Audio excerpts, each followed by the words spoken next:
किया गया सबको। रेस्क्यू करने के बाद और रेस्क्यू करने के समय की जरा वो भी सुन लीजिए, आइए।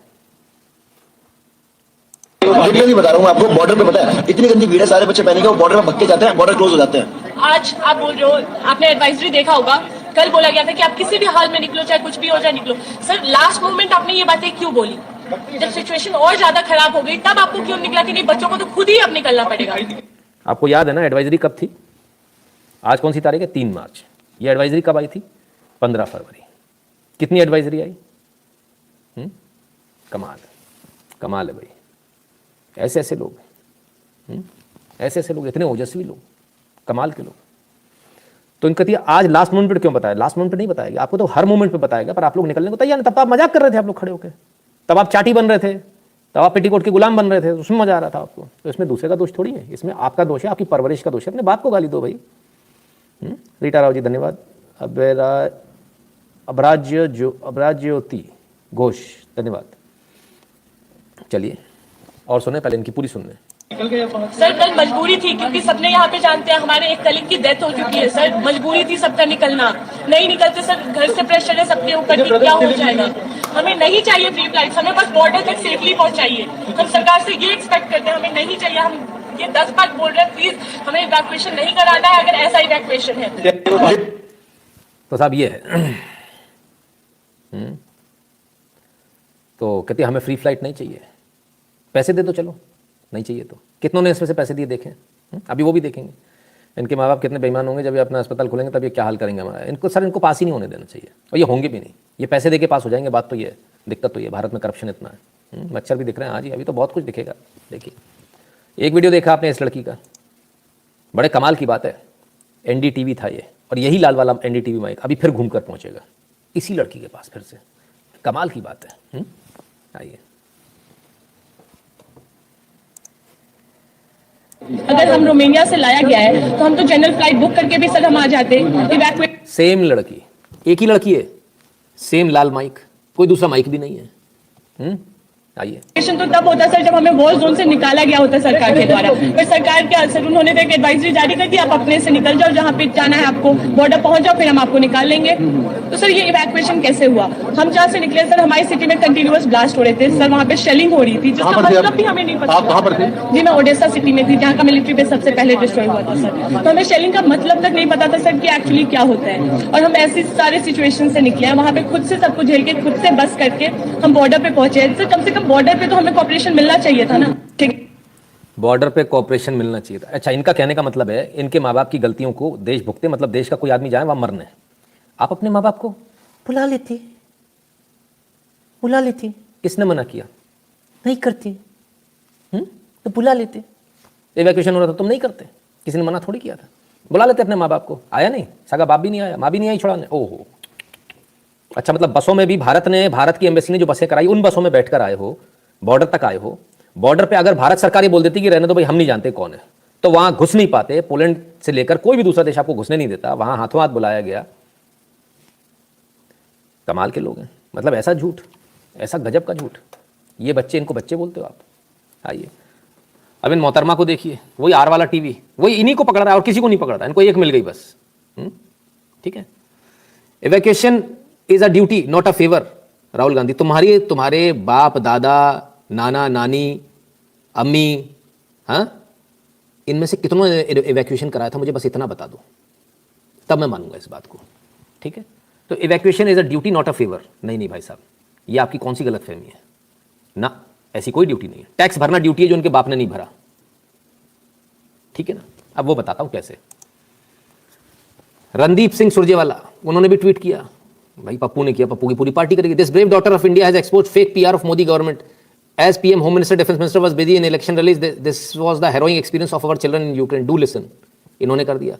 नीचे मैं तो माँ हूं ना, मेरा माँ का दिल है। सुमित्रा कुमारी यादव आ गई, कहती she is my daughter Vishakha, I am proud to be her mother. Sumitra Kumari Yadav, coordinator zone 10 Uttarakhand. आई ला, क्या बात है, जय बात। गोली चली नहीं कि करन लगे ससुर कहाँ है। कमाल है भाई।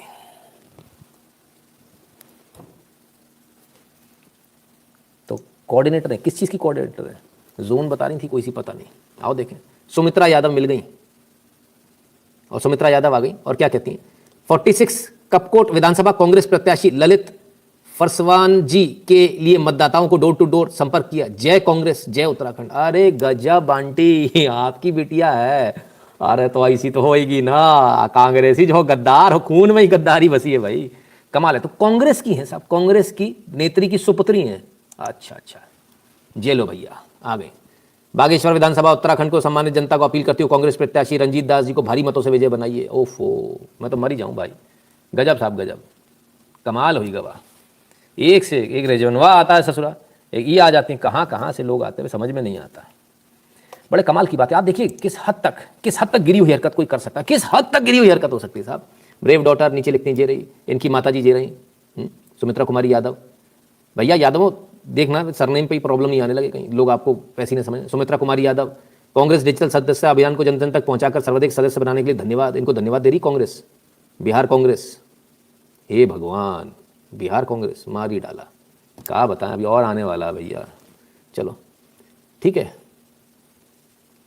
This is my daughter Vishakha, keep it up. RSS Surjewala, Rahul Gandhi, गजब। माँ की ममता बेचारी, पोल खुलवा दी माँ की ममता ने। माँ की ममता ने आज लंका लगा दी कांग्रेस की। माँ ने पूरी सिनेमा खोल डाली। तो ये है, सोचिए कितने नीच, कितने गिरे हुए, कितने गए गुजरे हो सकते हैं कांग्रेसी, कितने गए गुजरे हो सकते हैं कांग्रेसी, इसका आप अंदाजा भी नहीं लगा सकते। ये हालत है यहां। अब इससे बड़ा सवाल, मैं इससे बड़ा सवाल आपसे करूंगा। ये तो बात समझ में आती, चलो कांग्रेसी गए गुजरे हैं, वहां पर इवैक्यूएशन जब हो रहा है, वहां पर भी एनडीटीवी उसी बच्ची के पास जाता है, यहां पर आने पर भी उसी के पास जाता है। ऐसा कैसे हो गया? इतने सारे हजारों बच्चों में 6000 बच्चों में एक ही बच्ची मिली है, एक ही। या फिर ऐसा हुआ कि पता लगाया गया कौन कौन है अपने बच्चे, और मैं बता रहा हूं यही हुआ है। उन बच्चों को फोन लगाए गए यहां से कि तुम लोग जब वहां बैठो तो ऐसा ऐसा बयान देना है, और उन बच्चों के फोन इनको दिए गए, इनके नंबर दिए गए। आप सीडीआर निकलवा लीजिए, असलियत आ जाएगी सामने। कॉल डिटेल रिकॉर्ड निकाल लीजिए, इनके असलियत आ जाएगी, सब सामने आ जाएगी, है ना। तो उन बच्चों को कांटेक्ट किया गया, फिर वहां पत्रकार बन के गए। पूरा स्टेज ड्रामा है जी। मोदी को कैसे बदनाम करें, इसमें भी कैसे बदनाम करें। मोदी ने अच्छा काम किया है तो बदनाम कैसे करें। आप मोदी को थोड़ी बदनाम कर रहे हो, मोदी की बदनामी थोड़ी हो रही है, तो देश की बदनामी हो रही है। ये काम तो देश ने किया है, बड़े शर्म की बात है। ऐसी गजब की सेटिंग हमने आज तक नहीं देखी कि पहले तो पता लगाओ अपने कौन कौन से बच्चे हैं, पार्टी में पूछो, जो जो बच्चे उनके सबके नाम मंगवा लो, उनको जिन जिनसे बात उनसे बात कराओ भैया। तो सबसे बड़ी बात यह है कि इनके माँ बाप से भी किसी कांग्रेस के शीर्ष नेतृत्व ने बात करी थी क्या? राहुल गांधी या सोनिया गांधी जी ने बात करके समझाया था क्या कि तुम अपने बच्चों से ऐसे बयान दिलवाओ और हम एनडीटीवी वाले को भेज देंगे? भाई सवाल तो उठेंगे, क्योंकि इतने सारे बच्चों में यही कैसे मिल गई। खैर पोल खुल गई, ढोल बज गया। Not only even TV with an edit also. Mohan ji वो तो सब साथ में है ना। Ukraine is using Indian human shield, Russia remove all flags from their rocket except. हो गया सर, ये तो हो गया। सीजू नायर जी तो कल से चल ही रहा, कल ही हो गई तो सर, पुरानी न्यूज़ हो गई ना नायर साहब। आइए अब ज़रा और देखें, वीडियो बड़े मस्त मस्त हैं, कुछ भी कहिए। हाँ फिर से एनडीटीवी, आइए। अपना नाम बताएं। मेरा नाम दिव्यांशु सिंह हुआ। मेरा नाम दिव्यांशु सिंह हुआ। सर आप बताएं कि आप लोग जब हंगरी बॉर्डर क्रॉस करके आए तो इंडियन एम्बेसी से इस पूरी जर्नी में आपको इंडियन एम्बेसी हाँ, जब हम लोगों ने बॉर्डर क्रॉस कर लिया उसके बाद हमारी हेल्प हुई, लेकिन उसके पहले कोई हेल्प नहीं थी, ना कॉन्ट्रैक्टर की तरफ से ना हमारी एम्बेसी की तरफ से। जो हमने किया हमने खुद किया। हम लोगों ने ऐसे ही कुछ 10 लोगों की खुद से ग्रुप बनाई, हम लोग इकट्ठा हुए और फिर वहाँ से हम लोग ट्रेन पकड़े और निकल गए। ट्रेन में बहुत ज़्यादा भीड़ थी। पकड़े, ट्रेन पकड़े, समझ गए ना कौन है। हाँ, ऐसे नहीं कि हम लोग हमारी सिटी से लेकर लिविव तक आने में लोकल पीपल ने हमारी मदद की। ऐसे नहीं कि हम लोग के साथ कुछ बुरा बर्ताव हुआ। हाँ, पोलैंड बॉर्डर पे हुआ कुछ लोगों के साथ, कुछ स्टूडेंट के साथ, ये ठीक है। इसमें गलती हमारी गवर्नमेंट की है कि अगर गवर्नमेंट सही समय पे अगर सही तरीके से एक्शन ली होती तो हम लोग की इतनी परेशानी नहीं झेलना पड़ता। जैसे कि अमेरिका सबसे पहले अपना सिटीजन को बोला कि यहाँ निकलने के लिए। अरे भाई कहाँ से कौन सा नशा है, अभी भी नशे में, अभी भी नशे में। अमेरिका के सिटीजन तो खुद ही नहीं निकल पाए अभी तक। यहाँ पे हम लोग जब आ रहे हैं तो ये हमें दिया जा रहा है। इसका मतलब क्या है? हम लोग क्या करके आए? इस फूल लेकर हम लोग क्या कर रहे हैं? इससे कुछ नहीं होने वाली है। अगर कुछ हो जाती है हमारी फैमिली क्या करती है? अगर तो अपने बाप से पूछ के जाते। तुम्हारे पापा आए नहीं बचाने तुम्हारी फैमिली, उससे पूछ के गए थे फैमिली से। मतलब हमने ठेका लिया, हमारे पैसे का हरामखोरी होगी हमारे पैसे से। हमारे टैक्स के पैसे हम इसलिए नहीं देते कि इनको बचा के लाया जाए, नहीं, हमारा पैसा इसलिए नहीं है। हमारा पैसा एकदम क्लियर कट है। हमारा पैसा सड़कों के लिए, हमारा पैसा देश के विकास के लिए, इन बेवकूफ़ियों के लिए नहीं है, उन गद्दारों के लिए नहीं है जो बाहर जाके वहाँ जाके बसने की सोच रहे हैं, वहाँ जाके कमाने की सोच रहे हैं, वहीं रहने की सोच रहे हैं, जो सेल्फिश हैं एक नंबर के, खासकर ये वाले। बहुत सारे अच्छे लोग भी हैं जो वहाँ से भी भारत की सोचते हैं, जिनके दिल में भारत बसता है, इनके में नहीं बसता है। और हम लोग के साथ ऐसा कुछ हो जाता वहाँ पे, हम लोग जैसे ही वहाँ से निकले, फिर उसके बाद कल होकर इवनिंग में वहाँ पे भी बमिंग शुरू हो गई।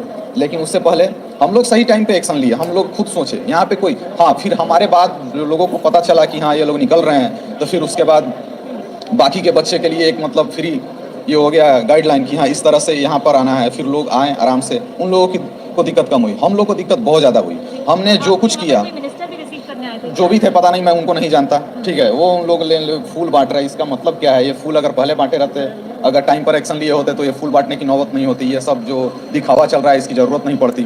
15 तारीख को जब एडवाइजरी जारी हुई थी तभी अपनी अम्मी की मैयत में रो रहे थे, इसलिए नहीं निकले थे वहाँ से। इनको लग रहा था हराम में निकलेंगे, और आखिर में हराम में ही आए, पैसे नहीं खर्च किए। इनको मालूम था, इन लोगों को, इनको ये मालूम था फ्री में आएंगे। सवाल ये उठता है क्या इसमें भी किसी बड़ी पार्टी का हाथ था कि तुम लोग मत निकलो, वहीं रुको? मालूम तो सबको था कि युद्ध होने वाला है, कि प्रेशर बना के हम तुमको फ्री में निकालेंगे। उसके प्रेशर में लोग काम कर रहे थे क्या? देश पे कलंक, ये लोग इन्होंने गुलामी पसंद है, आत्मनिर्भर होना किसी की वजह। ऋषभ जी गद्दार हैं सीधे सीधे। ऋषभ सिन्हा जी कहते हैं left cartel was already started working, Wikipedia lots of false info on operation Ganga based on article from NDTV Wire Print Hindu. Wikipedia को तो बैन ही कर देना चाहिए sir, that's the best thing to do. ठीक है ना? आइए, तो इनका ये कहना है। अब आपको असलियत दिखाता हूँ। बहुत सारे लोगों ने, एक वीडियो ऐसा भी आया जिन्होंने बोला कि हम तो 800 किलोमीटर दूर हैं, 1000 किलोमीटर दूर हैं, हम वहाँ तक जाएंगे कैसे पोलैंड तक? तो हमको रशिया वाले बॉर्डर से निकालो। तो डे वन से कहा जा रहा है कि रशिया वाले बॉर्डर पे आ जाओ, रशिया वाले बॉर्डर से निकाल रहे हैं। आइए ज़रा देख लें। Russia says its buses ready to evacuate Indian students foreigners from Ukraine. लीजिए साहब, ये कैसे हो गया? रशिया तो कह रहा है हमारी बसें तैयार हैं आपको इवैक्यूएट कराने के लिए, भारतीय स्टूडेंट्स को यूक्रेन से। कहां से निकालने को तैयार है? देखिए, Indian students and other foreigners from war tone Ukraine Kharkov and समी सिटीज रशियन बेंगलोर। तो जो इधर का जो बॉर्डर रशिया का, उस बॉर्डर से सबको निकालने के तैयार है वो। तो फिर कैसे हो गया? फिर ये कैसे हो गया? 8000 स्टूडेंट्स जो अभी वहां फंसे हुए हैं उनको निकालने की बात हो रही है। ये कैसे हो गया? और क्या बोल रहे हैं? The evacuees will be then transported to the city of Belgorod for subsequent departure to their homeland by air, including via Russian military airplanes. Russia अपने मिलिट्री एयरप्लेन्स भी देगा। अब क्या दिक्कत है? रशिया तो घर पहुंचा के दे रहा है आपको। फिर क्या दिक्कत है भाई? सेफ पैसेज भी दे रहा है, सब कुछ दे रहा है। ये असलियत है, और ये इन लोगों का झूठ पकड़ा गया। ठीक है, ऐसे बच्चे चिन्हित करके सरेआम बेइज्जत करने की जरूरत है। भावेश पटेल जी, मैं तो कहता हूँ जहाँ जाएं उन लोगों की रिस्पॉन्सिबिलिटी, उस सिटी वालों की रिस्पॉन्सिबिलिटी है जहाँ जाएंगे, उनके पड़ोसियों की रिस्पॉन्सिबिलिटी कि इनके मुंह पर थूकें ताकि पता चले why action is not taken on NDTV. Sir, पत्रकारिता सर ऐसी होती है ना, इसमें एक्शन नहीं होते सर। इस प्रकार का कोई एक्शन अमेरिका में भी नहीं होता, जहाँ पे है ना वहाँ पर भी कुछ नहीं होता। बहुत इम्यूनिटीज़ है ना। कि ज़रा लाइक कर दीजिएगा, वीडियो को शेयर कर दीजिएगा अपने मित्रों से, चैनल को सब्सक्राइब करने के लिए जो बोल दीजिएगा जिन्होंने अभी तक नहीं किया, और बगल वाली घंटी बजा ले, क्योंकि नोटिफिकेशन तभी आएगा जब घंटी बजी होगी बगल वाली, है ना। उसमें 2 एरो बनकर आ जाता है साइड में, और है ना, तो घंटी बजे का निशान देखने लगता है हाँ घंटी बज गई। इसके अलावा